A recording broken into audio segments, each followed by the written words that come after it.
अस्सलामुअलैकुम नाज़रीन, वॉल्यूम 163 के पार्ट 2 में खुश आमदीद। एपिसोड की शुरुआत में एक स्पाई कुस्तांतीन के पास आता है और उससे कहता है कुस्तांतुनिया की तरफ भेजे जाने वाले मसूलात तैयार है कुमानदार कुस्तांतीन। तो कुस्तांतीन कहता है शहनशाह की कायम करदा फौज की खातिर ये सोना बहुत ज्यादा अहमियत का हामिल है, सोने को खामोशी से शहर से बाहर ले जाओ। यह सुनते साथ ही स्पाई चला जाता है। यूरोप कबीले में स्पाई खाना बनाने में मसरूफ होते हैं, इसलिए में जिरकुतई वहाँ पे आता है और ये मंजर देखकर कहता है अरे भाइयों, तुम मेरे बगैर क्या कर रहे हो? अच्छा, तुम मेरी बकरी पका रहे हो। फिर उसके पास आकर कहता है ये मेरी बकरी है, मगर बुरान उससे कहता है आपकी बकरी को एक भेड़िया ले गया। यह सुनकर जिरकुतई परेशान हो जाता है और तुरान कहता है सिर्फ एक भेड़िया और आप ही भूख की कदर जानते हैं जिरकुतई साहब। तो जिरकुतई कहता है एक भेड़िया मेरी बड़ी बकरी को ले गया, मेरी बकरी चली गई, अब मैं क्या करूंगा भाइयों। ये कहते साथ वो घुटनों के बल गिर जाता है और बुरान उसके सामने थोड़ा सा खाना रखते हुए कहता है भाई ये आपका हिस्सा। तो जिरकुतई कहता है बस इतना सा, मेरा क्या होगा, मैं भूख से मर जाऊंगा, मैं गम से मरने वाला हूँ, मैं भूख से मरने वाला हूँ। इसलिए मैं स्पाई बेसुंगुर उसके सामने गोश्त की एक बड़ी थाली लाता है, जिसे देखकर जिरकुतई बहुत खुश होता है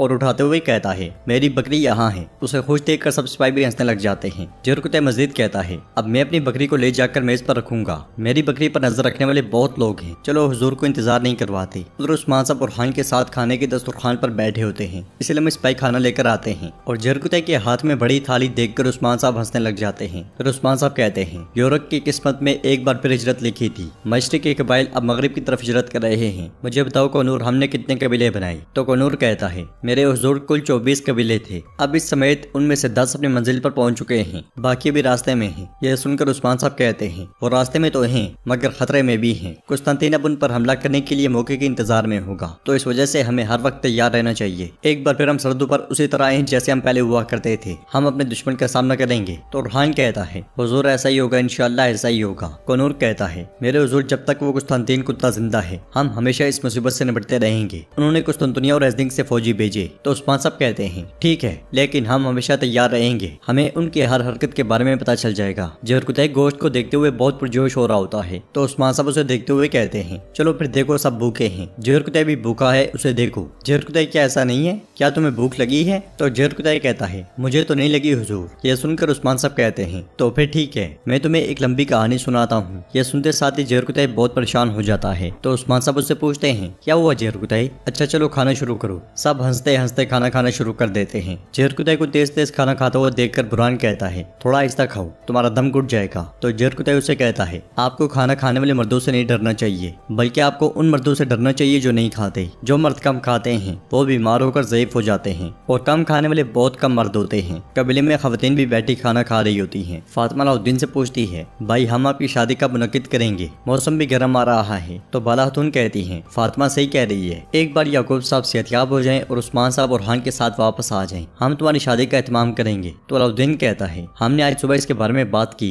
याकूब साहब के सेहतयाब होने तक इंतजार करते हैं। गोंजा कहती है मालूम नहीं कि बाबा माफ करेंगे या नहीं। फिर गाजी कहता है चले आपकी शादी का एहतमाम करें शहजादी, बेड़े उठाने के मुकाबले में मैं आपको शिकस्त दे दूंगा। सब हंसने लग जाते हैं और अलाउद्दीन गाजी से प्यार करते हुए कहता है हम इस मुकाबले के फाते को जानते हैं गाजी, अपने आप को मत थकाओ। गाजी उसके सामने से खाना उठाते हुए कहता है आपने काफी खा लिया है, अब मुझे ताकत की जरूरत है, मैं कसम खाता हूँ कि मैं आपको शिकस्त दूंगा। फिर अलचम गोंजा से पूछती है याकूब साहब कैसे हैं? तो अलाउद्दीन कहता है वो जल्दी से ठीक हो जाएंगे इंशाल्लाह। यह सुनकर अलचम कहती है इंशाल्लाह इंशाल्लाह, अगर कोई ऐसा काम है जो मैं कर सकती हूँ गोंजा, मैंने तुम्हारे बाबा के बारे में जो कहा मुझे माफ कर दो, मैंने ये सब बातें गुस्से में कही। अलचम की बातों पर गोंजा को गुस्सा आता है और वो कहती है मैं जाकर भाई को खाना देती हूँ। ये कहते साथ ही वो खमीस से निकल जाती है और अलाउद्दीन अलचम खातून से कहता है वो अपने बाबा के बारे में फिक्रमंद है अलचम खातून, उसे गलत मत समझें। तो अलचम कहती है नहीं वो ठीक कहती है, मैंने याकूब साहब के बारे में बुरे अल्फाज कहे और बाद में वो बीमार हो गई। अलचम को परेशान देखकर बाला खातून कहती हैं बेटी ऐसी चीजें हो सकती हैं, हम एक खानदान हैं, हम लड़ सकते हैं, हम नाराज हो सकते हैं, लेकिन हम एक ही मेज पर इकट्ठे होते हैं और सुलह करते हैं। बोरसा के चर्च में होलोफेरा इबादत कर रही होती है, हसरियो भी वहाँ पे लोगों में शामिल होता है। दुआ के बाद होलोफेरा अपनी बाजू में से मोमबत्ती निकालती है और उसे आग लगा देती है। फिर इसी लम्हे तो गाय भी वहाँ दाखिल होता है, तो गाय को दिखाते हुए होलोफेरा अपनी मोमबत्ती उन मोमबत्तियों में रख देती है। तो गाय आगे बढ़ता है और वो मोमबत्ती उठाता है, मोमबत्ती के नीचे से खबर निकालता है। खबर ये होती है कुस्तांतीन यालाकोवा जा रहा है और सुबह रवाना होगा। फिर तो गाय आगे बढ़ता है और हस्तियों के साथ जा बैठता है और मोहतात अंदाज में उससे कहता है कुस्तांतीन सुबह रवाना होगा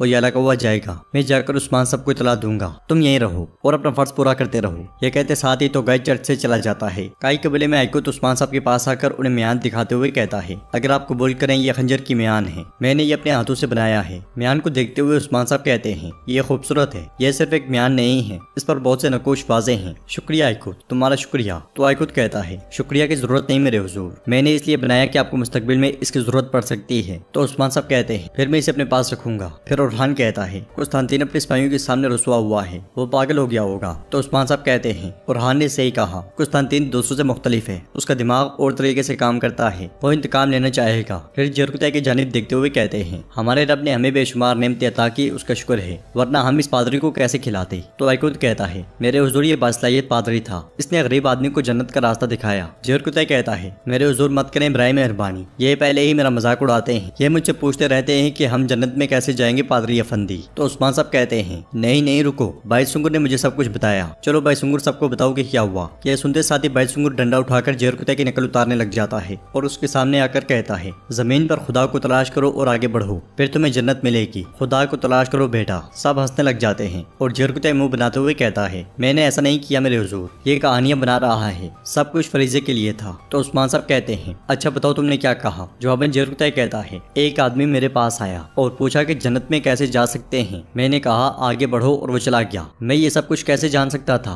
बुरहान कहता है, आपने उसे मुख्तसर तरीन रास्ता बताया जरकुतै, माशाल्लाह। फिर उस्मान साहब बुरहान से कहते हैं, मैंने बहुत दिनों से आपकी कंपोज नहीं सुनी, क्या आपके पास कोई गजल है। तो बुरहान कहता है, बिल्कुल मेरे हुजूर, मैंने हाल ही में एक नई नज़म याद की है। ये कहते साथ ही वो कंपोज बजाने लग जाता है और साथ साथ नज़म गाता है जिसके अशार ये हैं, एक जंगजू लड़ने के लिए आगे आता है, आगे आता है, उसे कारा उस्मान कहते हैं, ये लड़ने के लिए आया है, जिहाद के लिए लड़ा, मंजिल कैज़ल एल्मा। नाज़रीन, कैज़ल एल्मा के बारे में हमने सुल्तान महमूद फातिह की कल वाली एपिसोड में भी सुना, जिसमें जानदाली खलील पाशा कह रहा था कि सुल्तान महमूद फातिह कैज़ल एल्मा की तलाश में है और ये नहीं रुकने वाला। सुल्तान महमूद फातिह सल्तनत उस्मानिया के चौथे सुल्तान थे, यानी कि वो उस्मान गाजी जो यहाँ मौजूद हैं इनके बेटे उरहान के पोते थे। तो किस कदर सब्र और इस्तकामत के साथ ये सब अपनी मंजिलों की जानिब रवां दवा रहे, ये हम यहाँ से सीख सकते हैं। कई साल गुजर गए, कई नस्लें गुजर गईं, लेकिन इन्होंने अपनी मंजिल को नहीं भूला। बुरहान अपनी नज़म आगे बढ़ाते हुए कहता है, उम्दा जंगजू इनके साथ मिलकर लड़ते हैं, मजलूमों को नुकसान पहुँचाने वाले एक दिन मर जाएंगे, हमारे निज़ाम को पूरी दुनिया देखेगी, दिल जलेंगे, मजलूमों को उनके दर्द का इलाज मिलेगा, तीर निशाने पर लगेंगे, दिल जलेंगे, पहाड़ गिरजेंगे, पहाड़ गिरजेंगे, दिल जलेंगे, मजलूमों को उनके दर्द का इलाज मिलेगा। नज़म जारी होती है और एपिसोड भी इख्तिताम पजीर होती है। अगर आपको वीडियो पसंद आए तो वीडियो को लाइक करें, चैनल को सब्सक्राइब करें और बेल आइकॉन पर लाजमी से क्लिक कर दें। इंशाल्लाह मिलते हैं नेक्स्ट वीडियो में, तब तक के लिए रखें अपना और अपनों का बहुत ज़्यादा ख्याल। अल्लाह निगहबान।